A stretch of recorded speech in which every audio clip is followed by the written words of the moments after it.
Next gen நேர்கள் அனைவருக்கும் எனது இனிய வணக்கம். நான் உங்கள் டிஜே சுந்தரபாண்டி, சிவகாசியிலிருந்து.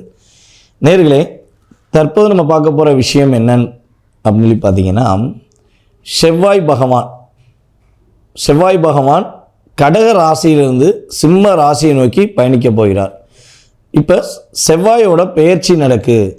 அப்போ செவ்வாய் பெயர்ச்சி மூலமாக நம்மளுடைய 12 ராசி நேயர்களுக்கு என்னென்ன மாற்றங்கள் ஏற்பட போகுது, என்னென்ன விஷயங்களில் உங்களுக்கு முன்னேற்றம் உண்டு அப்படின்னு சொல்லி பார்க்க போகிறோம்.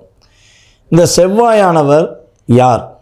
செவ்வாய் கிரகங்கள், அதாவது நவகிரகங்களில் செவ்வாயோடைய செயல்பாடு என்ன, செவ்வாயோடைய காரகத்துவம் என்ன அப்படிங்கிறது தெரிஞ்சுக்கிடுவோம்.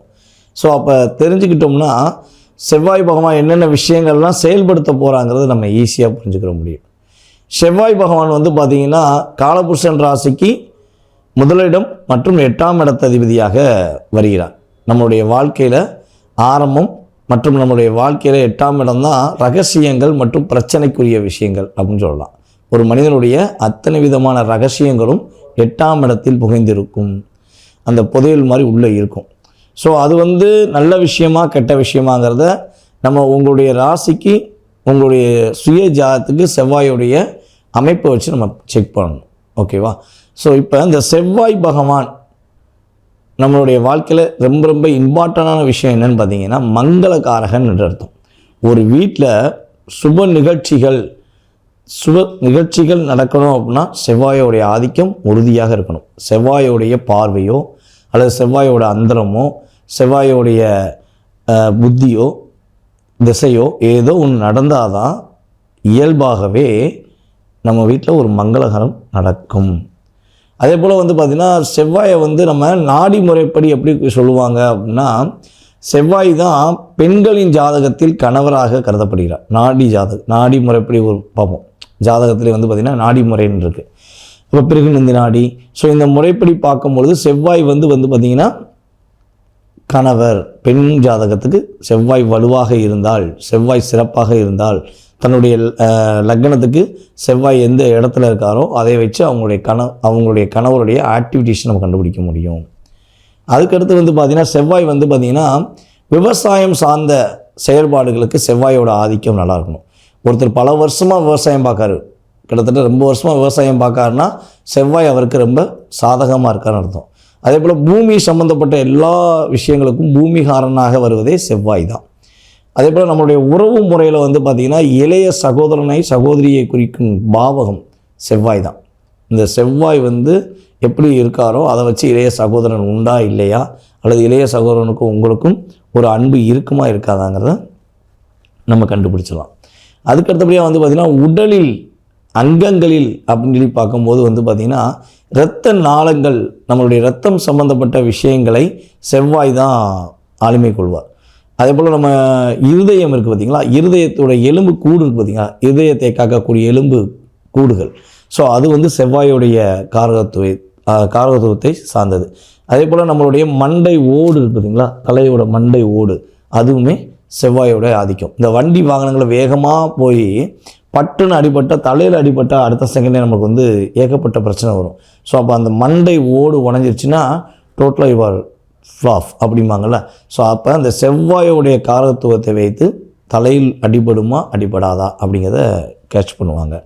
அதே போல் பார்த்திங்கன்னா உணவு சம்மந்தப்பட்ட விஷயங்களில், அதாவது நம்ம அன்றாடம் சாப்பிடும் விவசாயம் சம்மந்தப்பட்ட உணவு சம்மந்தப்பட்ட விஷயங்களில் பார்த்திங்கன்னா தேங்காய் இருக்குது பார்த்திங்களா, தேங்காய் செவ்வாயோட காரத்துவம். என்ன பண்ணுறாங்க, யாருக்காவது ஏதாவது பிரச்சனை அப்படின்னா என்ன பண்ணுறாங்க, கண் திருஷ்டிக்கு தேங்காய் உடைப்பாங்க.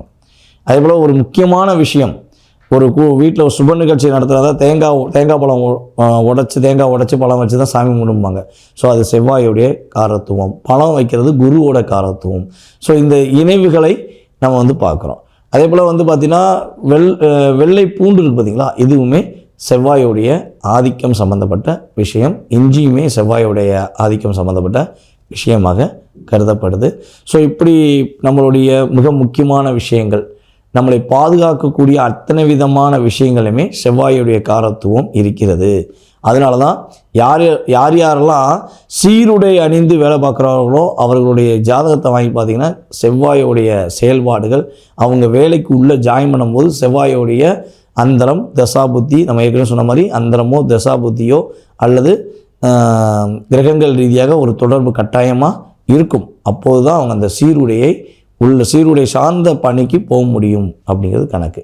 ஸோ இப்படி மிகப்பெரிய வல்லமை கொண்ட செவ்வாய் பகவானுடைய பெயர்ச்சி உங்களுடைய ராசிக்கு என்னென்ன மாற்றங்களை கொடுக்க போகுது அப்படிங்கிறத பார்ப்போம் வாங்க. ரிஷப ராசி அன்பர்களுக்கு செவ்வாய் பகவான் 4ஆம் இடத்தில் அமர்ந்து செவ்வாய் பகவான் 4ஆம் இடத்தில் சிம்ம ராசிக்குள் நுழைந்த பிறகு என்னென்ன மாற்றங்களை கொடுக்க போகிறார், இந்த செவ்வாயுடைய பெயர்ச்சி நம்மளுடைய ரிஷபராசி என்பவர்களுக்கு என்ன முன்னேற்றத்தை கொடுக்க போகுது அப்படின்னு சொல்லி பார்க்க போகிறோம்.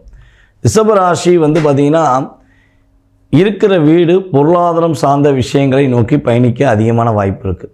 அதே போல் ரிஷபராசிக்காரங்க கூட இருந்தால் நம்ம ஏற்கனவே சொன்ன மாதிரி பொருளாதாரம் ரொம்ப சிறப்படையும்.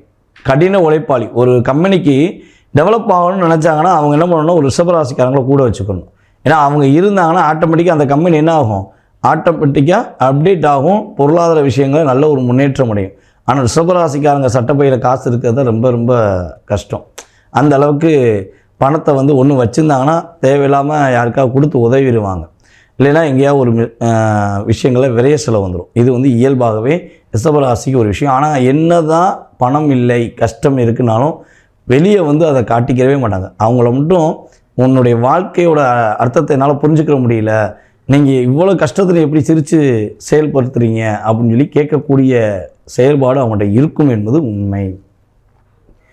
ஓகே, இப்போ ரிஷபராசிக்கு செவ்வாய் பகவான் எத்தனாம் இடத்ததிபதியாக காரகத்துவம் சார்ந்த விஷயங்களை செயல்படுத்த போகிறார் அப்படின்னு சொல்லி பார்க்கும்போது செவ்வாய் பகவான் பார்த்திங்கன்னா ரிஷபராசிக்கு கரெக்டாக 7ஆம் இடத்ததிபதி மற்றும் 12ஆம் இடத்ததிபதி, இந்த 2 பாவக அதிபதியாக தான் செவ்வாய் ராசியின் அடிப்படையில் ரிஷபராசிக்கு வர்றார். அவர் இப்போ அமர போகிற இடம் பார்த்திங்கன்னா 3ஆம் இடத்துலேருந்து 4ஆம் இடத்துக்கு செல்கிறார். இப்போ 4ஆம் இடத்துல அவர் அமர்ந்து உங்களுடைய ராசிக்கு எத்தனாம் இடத்தெல்லாம் பார்க்குறாரு அப்படின்னு சொல்லி பார்க்கும்போது உங்களுடைய ராசிக்கு 7ஆம் இடத்தை பார்க்கிறார். உங்களுடைய ராசிக்கு 7ஆம் இடத்தை தன்னுடைய 4ஆம் பார்வை மூலமாக பார்க்கிறார். அதுக்கடுத்தபடியாக உங்களுடைய ராசிக்கு 10ஆம் இடத்தை தன்னுடைய 7ஆம் பார்வை மூலமாக பார்க்காரு. அதே போல் உங்களுடைய ராசிக்கு 11ஆம் இடத்தையும் பார்க்குறார். ஸோ இப்போ இந்த பார்வை மூலமாக உங்களுக்கு என்னென்ன விஷயங்களும் மாற்றம் கிடைக்க போகுது அப்படின்னா, நம்மளுடைய ரிஷபராசி அன்பர்களுக்கு இடம் வாங்குவதற்கான அமைப்பு உண்டு. இவ்வளோ நாளாக நான் இடம் வாங்குறதுக்கான முயற்சி பல விஷயங்கள் எடுத்து பார்த்தேன், என்னால் இடம் வாங்க முடியல. நான் போய் இடம் பார்க்க போவேன், பார்த்த இடத்துல ஏதோ ஒரு மிஸ் அண்டர்ஸ்டாண்டிங்கில் அந்த இடம் வேறு யாருக்காக போயிடும். ஸோ எனக்கு இடம் வாங்க வாய்ப்பு இருக்கானா, கண்டிப்பாக உங்களுக்கு இடம் வாங்குவதற்கான ஒரு சூழ்நிலைகள் அமைப்புகள் ஏற்படுகின்றன. அதே போல் வீடு இடமாற்றம் செய்வதற்கான வாய்ப்பு உண்டு. வீடு எனக்கு இருக்கிற வீடு பிடிக்கல, நான் வீடு இடமாற்றம் பார்க்கணும்னு நினைக்கிறேன்னா இந்த காலகட்டத்தை நீங்கள் பயன்படுத்தி கொள்ளுங்கள். உறுதியாக வீடு இடமாற்றம் அடைவது, வீடு ஆல்ட்ரேஷன் பண்ணுறக்கூடிய விஷயங்கள் இதெல்லாம் உங்களுக்கு உருவாகும். வண்டி வாகனங்கள் புதுமையாக வாங்குவதற்கான அமைப்பு உண்டு. ஸோ அந்த வண்டி வாகனம் கிரகங்கள் ரீதியாக பார்க்கும்போது பழைய வண்டி வாகனம் வாங்குவதற்கான அமைப்பு அதிகமாக இருக்கும். ஏன்னா கேதுவோடு சேர்ந்து பயணிக்கார் பார்த்தீங்களா. செவ்வாய் கேதுனாலே எப்பயுமே ஒரு பழமை, அதாவது நான் சொல்லணும் முதிர்ந்த தன்மை, பழைய விஷயம் அப்படிங்கிறத செயல்படுத்தும். ஏன்னா கேது ஆன்மீகவாதி, அதாவது நான் சொல்லணும்னா காலம் கடந்த விஷயங்களை அதிகமாக பேசுகிறவர் அப்படின்னு சொல்லுவோம். ஸோ அப்படி பார்க்கும்போது கிரகங்களுடைய ரீதியாக செவ்வாய் கேது சேர்க்கை இருக்கிறதுனால உறுதியாக உங்களுக்கு பழைய வண்டி வாகனங்கள் வாங்குவது மிக சிறப்பு என்பதை பார்க்குறோம். ஸோ அப்போ ரிஷபராசி அன்பர்களுக்கு பார்த்திங்கன்னா திருமணம் சம்பந்தப்பட்ட சுப நிகழ்ச்சிகளை நடத்தி வைப்பதற்கான வாய்ப்பு உண்டு. அவருடைய பார்வை மூலமாக திருமணம் சம்பந்தப்பட்ட விஷயங்களை ஒரு மாற்றம் உண்டு. இவ்வளோ நாளாக வரன்கள் பார்த்துக்கிட்டே இருக்கும், வரன் அமையலை அப்படின்னு கவலைப்பட்டீங்கன்னா திருமணம் நடக்கும். ஆனால் ஒரே ஒரு விஷயந்தான், கேதுவோடு சேர்ந்து அவர் பார்க்குறதுனால திருமணம் போகும்போது, திருமணத்துக்கு பார்க்க ஒரு பொண்ணு பார்க்க போகும்போது விநாயகரை கும்பிட்டுட்டு போகணும். முக்கியமான விஷயந்தான். நீங்கள் ஒரு அலைன் சம்மந்தப்பட்ட விஷயங்களில் நம்மளுடைய ரிஷபராசிக்காரங்க போக போகிறீங்க, பார்க்க போகிறீங்க, உங்களுடைய மகனுக்கு பார்த்துக்கிறதா இருந்தாலும் சரி, உங்களுக்கு பார்க்குறதா இருந்தாலும் சரி, அல்லது உங்களுடைய வீட்டில் யாருக்கு திருமணம் சம்மந்தப்பட்ட விஷயங்களை நீங்கள் முயற்சி எடுக்கிறீங்க அப்படின்னா உறுதியாக விநாயகர் வழிபாடை செய்துவிட்டு நீங்கள் செல்வது ரொம்ப சிறப்பு. அதே போல் செவ்வாய் பார்த்திங்கன்னா உங்களுடைய ராசிக்கு 10ஆம் வீடான கும்பராசியில் ராகு ஏற்கனவே இருக்கார். அந்த ராகுவை செவ்வாய் பார்க்குறார். அப்போ இன்னொரு விஷயம் என்ன இயங்குதுன்னா, தொழில் சார்ந்த விஷயங்களில் புதிய முயற்சிகள் எடுப்பதற்கான வாய்ப்புண்டு, புதிய தொழில் செய்வதற்கான வாய்ப்புண்டு, பார்ட்னர்ஷிப்பில் புதியதாக தொழில் அக்ரிமெண்ட் போடுவதற்கான சூழ்நிலைலாம் உண்டு. ஆனால் என்னென்னா தொழில் செய்வதாக முழுவதுமாக நீங்கள் முடிவு எடுத்துட்டிங்கன்னா ஸோ அதனுடைய எல்லா விதமான A to Z அப்படின்னு சொல்லுவோம் பார்த்தீங்களா. ஸோ அதனுடைய ப்ளஸ் மைனஸை நீங்கள் முழுமையாக தெரிஞ்சுட்டு தொழில் தொடங்குவது ரொம்ப நல்லது. பார்ட்னர்ஷிப்பில் தொழில் தொடங்கணும் அப்படிங்கிற காலகட்டமாக இருப்பதனால உறுதியாக உங்களுடைய பார்ட்னருடைய சுய ஜாதகமும் உங்களுடைய ஜாதகத்தையும் ஒரு செக் பண்ணிட்டு தொடங்கினீங்கன்னா உங்களுடைய லாபம் உங்களுடைய வீட்டுக்கு வந்து சேரும். இல்லை என்றால் உங்களுடைய லாபம் அவருடைய வீட்டுக்கு போய் சேரும். ஓகேவா? சம பங்காக பிரிக்கிறதுங்கிறது ஓகே. ஸோ நம்மளை ஏமாற்றி செஞ்சிடக்கூடாதுல்ல. ஸோ இந்த விஷயங்களை நீங்கள் கவனமாக இருந்தால் எல்லா விதமான செயல்பாடுகளையும் செவ்வாய் பகவான் உங்களுக்கு அற்புதமாக செஞ்சு கொடுக்க போகிறார் என்பது நிதர்சனமான உண்மை. சுப நிகழ்ச்சிகள் ஒரு சந்தோஷம் சம்மந்தப்பட்ட விஷயங்களுக்கு செயல்படுத்த வேண்டும் என நினைக்கிறவங்க விநாயகரை உறுதியாக வழிபாடு செய்துட்டு செயல்படுத்துமாறு கேட்டுக்கொள்கிறேன்.